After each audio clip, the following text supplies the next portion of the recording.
বিভাগের ক্ষেত্র সমীক্ষায় আমরা চলেছি এখন চড়িদার পথে। বাঁকা ডহরে একটু আমরা দাঁড়িয়েছি। মেয়েরা আমরা এখন বাঁকা ডহরে। এবার হাই নিয়ে আসা লজেন্স বিতরণ হচ্ছে।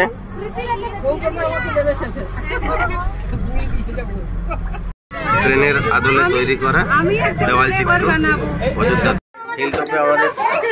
এরপর চা পানের বিরতি। চা পানের জন্য তৈরি সব।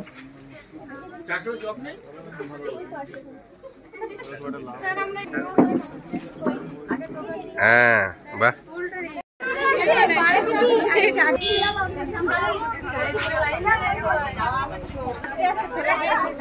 হ্যালো গাইস, আমরা চা খাচ্ছি।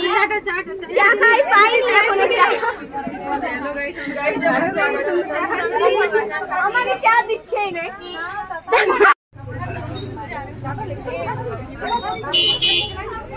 গ্লাসে নাই, গ্লাসে আছে আছে।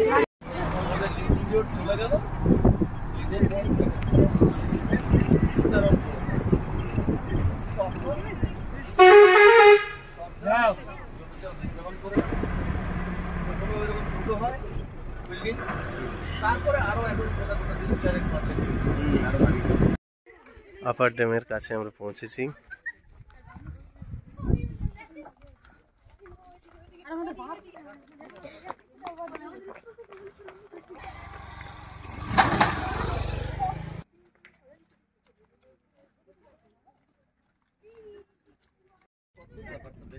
আপার ড্যামে এখন আমরা রয়েছি। তিনটে পাহাড়িতে ঘেরা আছে, প্রোটেকশন আছে। একটা দিক যদি ঘিরে ফেলা যায় তাহলে বিশাল সে আপার ড্যাম।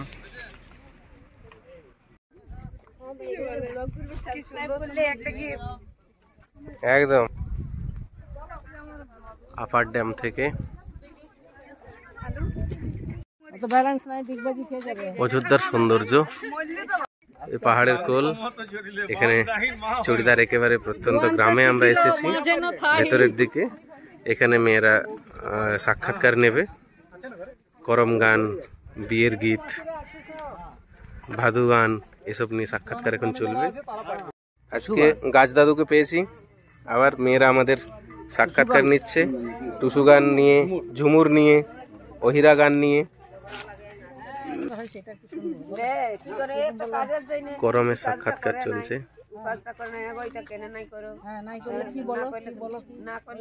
বেটা দুটো আছে, নাতনি চারটে আছে, তিনটা নাতনি একটা নাতনি, বেটা দুটো।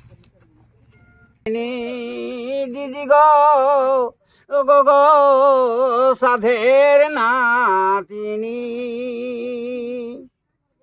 তোকে গেথে দিব ও ফুল বেনি, তুইল হাঁদের সাধের নাতিনি, ইয়লো সাধের নাতিনি। চলছে টুসু গান। এসেছি আমাদের আউটরিচের প্রোগ্রাম আজকে। আচ্ছা, আপনার নাম কি? লালু কালিন্দি। আচ্ছা, বয়স কত? বয়স কত?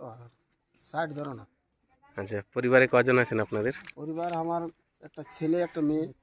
আচ্ছা, আর আমার স্ত্রী। আচ্ছা, আপনি কি কাজ করেন এখন? আমার ওই সুরাই বাজায়, বাঁশি বাজান। বাঁশি ছৌ নাচে বাঁশি বাজান। আপনি কোন দলে কাজ করেন? টিমের নাম? এই কার্তিক সিং। কার্তিক সিং ছৌ নৃত্য পার্টি নাকি? আচ্ছা, আপনি কতদিন ধরে বাঁশি বাজাচ্ছেন? আমি মোটামুটি ধরুন না, আমার আগে গরু চড়াতি। হ্যাঁ, গরু আগে মাঠে লেগতি, তারপর বাঁশি ফুকতে। অডিও রেকর্ড হচ্ছে তো? অডিও রেকর্ডিং করছো তো? হ্যাঁ, ওই আগে বাঁশি ফুকতি। হ্যাঁ, তাও করতে করতে মানে আরো বাঁশি সাইনা শিখলি। আচ্ছা, তারপরে ছৌ নাচতে ভর্তি। আগে বাঁশিগুলো শুধু তো বাঁশেরই তৈরি হতো, হ্যাঁ, বাঁশের তৈরি। এই নীরা যেটা ফরি বাঁশগুলো দিয়ে। বাঁশে। এখন কি বাঁশি আপনারা এখন ওই যে দোকান দাঁড়িয়ে বাঁশি বিকা আছে, হ্যাঁ। ওই যে মুখস্থ দোকান গুলো আছে, আগে নিজেরা বানাতেন তো, হ্যাঁ নিজে বানাতে বাঁধনি দিয়ে। কিনাও হতো? হ্যাঁ, আচ্ছা, কিনাও হয়তো, নিজেও বানাতে হইতো। এখন এখন কি ওই যে সানা বলা এখন ওই কিনতে হচ্ছে, হুম এখন ওই বাজারে কিনা হয়। মানে বিবর্তন বুঝতে পারছো? মানে আগে বাদ্যযন্ত্রগুলো হ্যাঁ, বেশিরভাগই গ্রামগঞ্জ থেকে তৈরি হতো, হ্যাঁ এখন অনেক জিনিস বাজারে কেনা বাজারে হচ্ছে। কিনতে হয়, সময় ওগুলো পাওয়া যায়। আধুনিক বাদ্যযন্ত্র চলে এসেছে ছৌ নাচে। হ্যাঁ। আচ্ছা, আর তোমাদের প্রশ্ন করো স্যারকে। সাক্ষাৎকার চলছে বিভিন্ন পাড়ায়, কালিন্দী পাড়াতে, অন্যান্য পাড়াতে।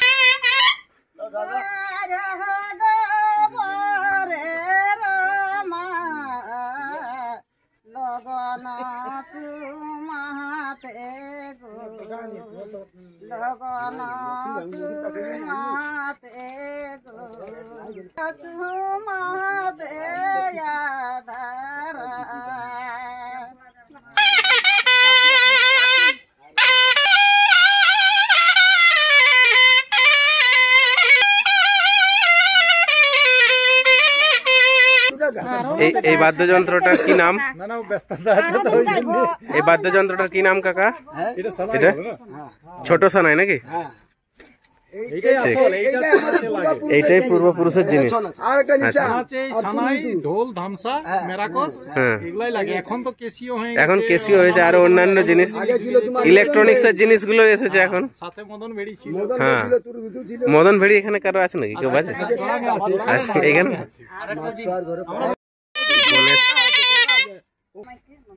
গণেশ প্রবেশ করার সময়ের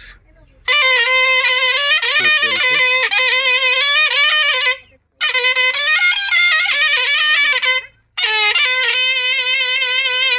পুরানা দিবি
তারপরে এখন নাচনিদের কি ছিল, ঘাংরি ছিল। ঘাংরি মনে করুন কটা, 1 তরফি 2 3 4 4 5 তরফি ঘাংরি থাকতো। তোমার যদি ঘুরতো তাহলে অতটা জায়গা নিত, ওই গার্নিটাই। আর এখন তোমার এই যে বাই ঢুকেছে, বাই হয়েছে, তারা শাড়ি দিয়ে নাচতো। আগে নাচনিদের কি ছিল, একটা কোমর কষি ছিল, তোমার 10 হাত পর্যন্ত থাকতো। এখানে একটা গাঁট দিত, এখানে গাঁট দিয়ে, এখানে গাঁট দিয়ে, এইদিকে উড়িনটা পার করে উড়িনটা চালিয়ে দিত। কতক্ষণ ধরে করতো? 3 ঘন্টা। 3 ঘন্টা। কটার থেকে শুরু হতো তাও মোটামুটি? রাত 10টা থেকে যদি শুরু হইতো তাহলে ধরুন 3 ঘন্টা কত দূরে যাচ্ছে। এরকম বাস রাত 12-11টা যদি হইতো তাহলে তোমার 4টা, ভোর 4টা বেলা উঠে যাইত। দর্শক যদি ভালো যাইতো কি না, আর একটা চুল। আর এই মাতানটার কি নাম, নিরঞ্জনের নাচনিটা খেপি বলতো, বা খেপি। আর নাচনিটার কি নাম ছিল, নামটা ধরুন বিয়ে বাড়িতে, মানে ডাক পড়তো আর কি, যারা যারা ডাক। আর নাচনি এই নেই, সঙ্গীতা সব লাগে। ওদের যারা নাচনি ছিল, ওদের পরের জেনারেশন, ওদের মেয়ে টেয়ে কেউ আর পরে ওই নাচে আসেনি। আগে কি করছে, এখন তো যা তা মেয়ে নাচছে, হুম ওরা ঘৃণা করতে, ওরা নলকূপে, মানে তখন তো নল ছিল নাই, তোমার কুয়ার জল, কুয়াতে তোমার জল দিত নাই। কুয়াটা ওই সামনে গেলে 2-3 বার করে জল পেলে ধুইতো, পরিষ্কার করতে। যখন মরে যাইতো তখন তোমার লোক দিয়ে ওকে গিয়ে লাইন লেগে ফেলে দিত, দড়িতে বাঁধে টানে টানে নিয়ে যেত। সমাজে এইরকম করতো, এইরকম করতে আর আগে জানো। এখন তো তোমার দেখো, এই দেখো পার্বতী দেবী বা আর অন্য কোনো বস্তুবালা দেবী এগুলা এগুলা ও ভাই ছিল ওদের ঘৃণা আগে করতো, কিন্তু এখন যেগুলা হয়ে যাইছে তোমার যেমন পুরস্কার পাওয়ার তখন তো পুরস্কার ছিল না, এখন পাওয়ার পর সমাজ তখন ওদেরকে ভালো চোখে দেখতো না। না না না পরে এখন শিল্পী ভাতা টাতা কিছু হয়েছে। অনেক রকম তাদেরকে তো সমাজ থেকে বের করে দেওয়া হতো। আচ্ছা এমন করে আপনি ছৌ নাচ শিল্পী, তো আপনি কি কোনো মানে দেখাতেন ছৌ নাচ? কোন ইয়ার বাচ্চা আছে 3 বছর আগে।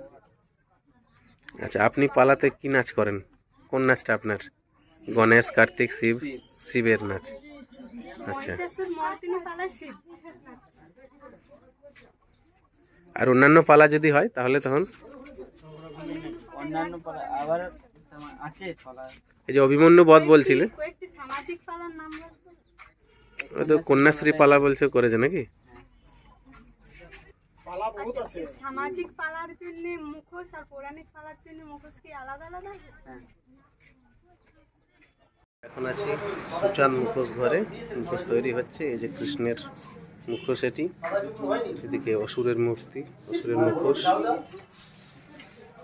মেয়েরা সাক্ষাৎকার নেবে।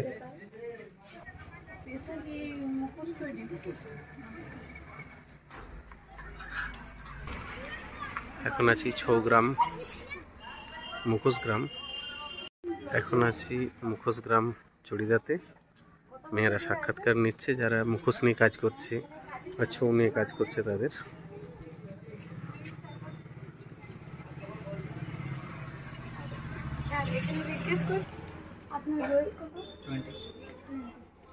আপনি কি ছৌ নাচের মুখোশ তৈরি করেন? হ্যাঁ, সব প্রকারই তৈরি করি। পেপার চাই, পেপার বলতে যে মোটা কাগজ সেটা হচ্ছে বেসিক রিকোয়ারমেন্ট, আর একটা হচ্ছে ক্লথ, কাপড়। পেপার ক্লথ চাই, আর যেটা সব থেকে মেইন মূল্যবান জিনিস সেটা হচ্ছে মাটি। সেই জিনিস, এই 3টে জিনিস ছাড়া মুখোশ কিন্তু বানানো অসম্পূর্ণ। এই 3টে জিনিস চাই, প্লাস এটা চাই যে এটাকে যে শুকানোর জন্য যে চাই সেটা হচ্ছে রোদ চাই। রোদ ছাড়া এটা শুকাবে না। এই জিনিসগুলো যদি হয় তাহলে মুখোশ তৈরি করা যাবে। হ্যাঁ, রঙও চাই। দেখো কালার কি মতো ইউজ হবে, কালার এখানে ম্যাটার করছে যে পোশাক কালার ইউজ হবে না অ্যাক্রিলিক কালার ইউজ হবে। কালারের মধ্যেও অনেকগুলো ডিফারেন্স থাকে, যেমন আগে ছিল ন্যাচারাল কালার, যেগুলো হয়তো আমরা হাড়ির কালি বা এইসব দিয়ে সংগ্রহ করতাম। বাট এখন কি হয়েছে, এখন হচ্ছে আর্টিফিশিয়াল কালার। তো তার কারণে আমরা যে বাজারে যে কালারগুলো কিনতে পাওয়া যায় ডিজিটাল কালার, সেগুলো ইউজ করা হয়। আচ্ছা, আপনি মানে মুখোশ কোন রংটার বেশি লংজিভিটি? এটা হচ্ছে অ্যাক্রিলিক কালার। এটা যে মানে লাস্ট লং হচ্ছে, সেটা যে কোনো কালারই হচ্ছে সেটা তুলনায় খুবই লাস্ট লং হচ্ছে অ্যাক্রিলিক কালার। করা যায়, ওটা হচ্ছে পারফর্মিং মাস্ক, আর এগুলো হচ্ছে জাস্ট ফর শোপিস, এগুলো টাঙানোর জন্য, আর ওটা পারফর্মিং মাস্ক, দুটো ডিফারেন্ট হচ্ছে। এখানে একজন শিল্পী, তিনি বলছেন এখন ভাদু পূজার তথ্য।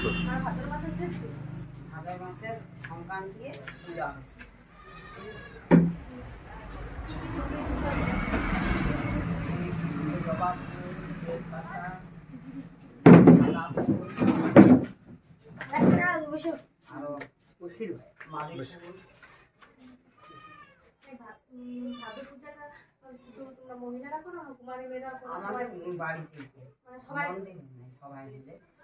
আমরা তো কুমারী মেয়েদের ভাদু পূজা করে, আমরা মহিলারা করে। আর এরকম মেয়ে ছিল বউ মানে আচ্ছা,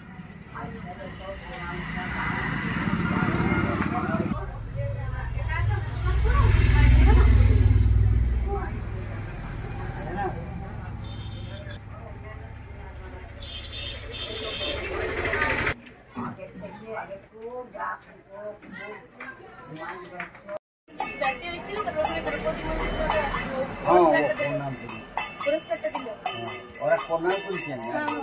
আর এই সবুজ একটা অভিযোগ সবুজ হয় না, মন্ত্রী ছিল সব এক মন্ত্রী পুরস্কারটা দিলে তো মন্ত্রী দেবে আনন্দ। ওরা কোনো প্রণাম পায়ে ধরি করছে, প্রণাম করছে, পায়ে ধরছে না। না পায়ে ধরার সিস্টেম হয় না। কিন্তু আমি তো অনেক বলছি, হ্যাঁ মোদিজি তো আর মোদিকেও দেখলে প্রণাম করতে এমন করা, যখন উঠলো আর ও প্রণাম করি, আমরা এমন প্রণাম দিব নাই করি হ্যাঁ ওর প্রণাম না, আমি নমস্কার করে আমি পায়ে ধরি, ওরা প্রণাম করি। আমার আপনার হয় আমি ধরি তো ওরা দেখ নাই, ওরা উঠলে কইছে না এমন প্রণাম ওরা লিখবো না, এমনি করো, তখন আমি মনেই করি। আর পদ্মশ্রী পুরস্কারটা কেমন ছিল?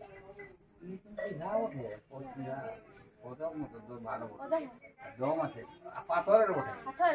তোমার যাইনি যে যাবে তার যাবে তোকে সম্মান করবে। হ্যাঁ।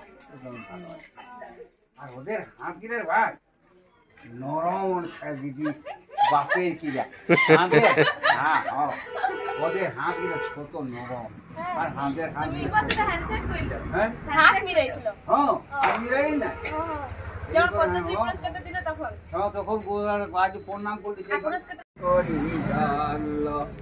খাইলে বাবুর বাপ আর ওই দিব ঝল রে আর ওই দিব ঝল দিদি আর ওই দিব ঝল রে গলাটে কিনেছেন তাতে কিনেছেন তাতে খাইলে গো দিদি আর ওই দিব ঝল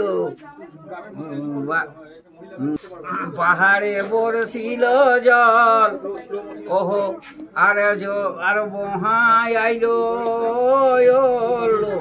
ফলের করি যে কাজ কি মাছের করি জল খাইলে দিদি আর ওই দিব ভাত লো খাইলো দিদি আর ওই দিব ভাত লো খাইলে গো দিদি আর ওই দিব ভাত লো গলাটে কিনেছেন তাতে কিনেছেন তেরি কেটে এরকম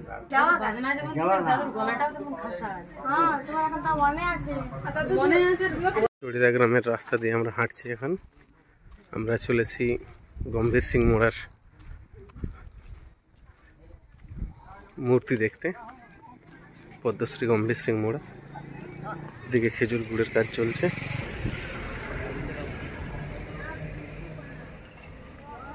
গম্ভীর সিং মোড়ার আমরা মূর্তি দেখতে পাচ্ছি।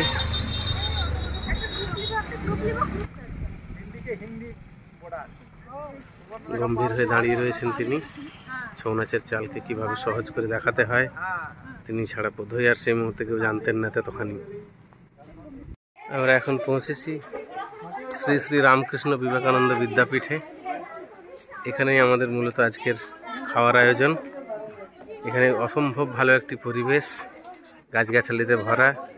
ওই ওপারে দেখতে পাচ্ছেন পাহাড়ের রেঞ্জটা পুরো দেখা যাচ্ছে। ক্রমশ এগিয়ে গেলেই আমরা এখানে আজকে মধ্যাহ্ন ভোজন করব। ওহ গাছ লাগাও, এই প্রাণকে বাঁচাও, এই বাঁচাও দাদা বাঁচাও যেন ভাই রে আমাদের জঙ্গলটাকে।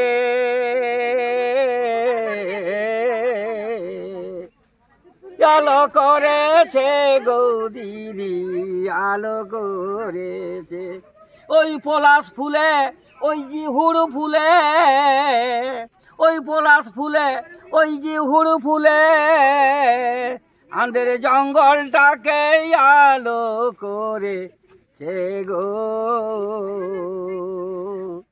ওহো জঙ্গলটাকে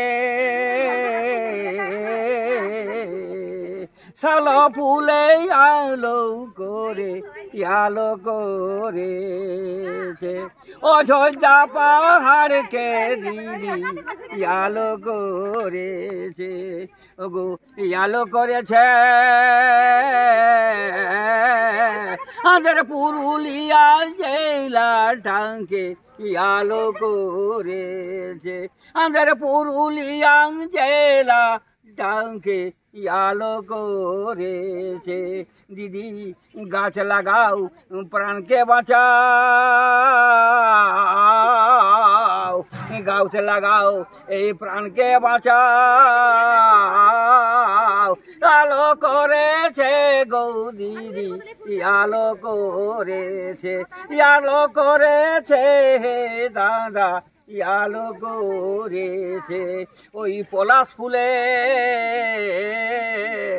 জিহুড় ফুলে ও হে দাদা আলো করেছে। ছৌ নাচের পোশাক তৈরির কারিগরদের কাছে সাক্ষাৎকারে রয়েছে মেয়েরা। প্রিয়রঞ্জন কুমার। আচ্ছা, বয়স 18 বছর। কত বয়স? 18 বছর বয়স। তুমি কতদিন ধরে এই পোশাকের কাজ করছো? 7-8 বছর হলো।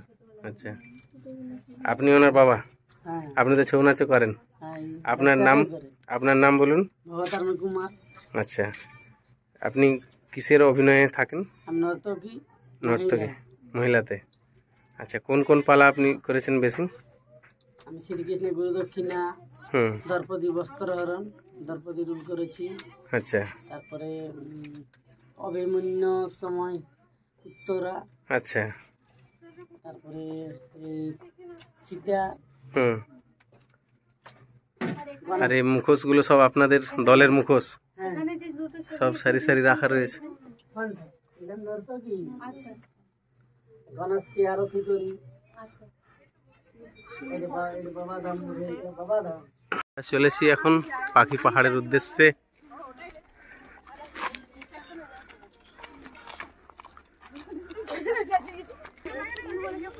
কেমন লাগছে পাখি পাহাড়? আরে পাখির মতো মেয়েরা, এই দেখি। হ্যাঁ ঠিক। হোটেল আপনজনে আমরা এখন কয়েক মুহূর্ত দাঁড়িয়ে একটু চা পানের বিরতি নিয়েছি। সবাই চা পানের অপেক্ষায়, অনেকে ক্লান্ত। গোল টেবিল করে করে মেয়েরা বসেছে। শুরু হলো আবার।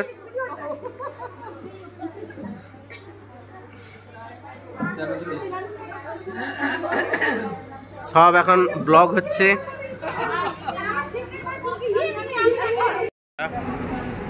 এসেছে,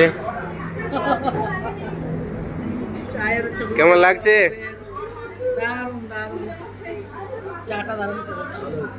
আমি জানি এখানে চায়ের জন্য দাঁড়ায়। তোমাদের দিকে চা আসছে এরপর অপেক্ষায়।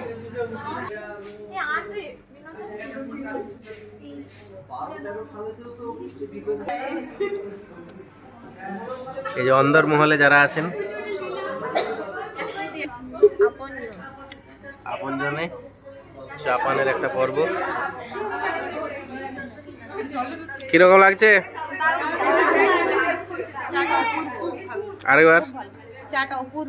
আচ্ছা আচ্ছা আচ্ছা, তোমাদের কিরকম লাগছে চাটা? তোমাদের কিরকম লাগছে? কেমন লাগছে বলো? বাহ।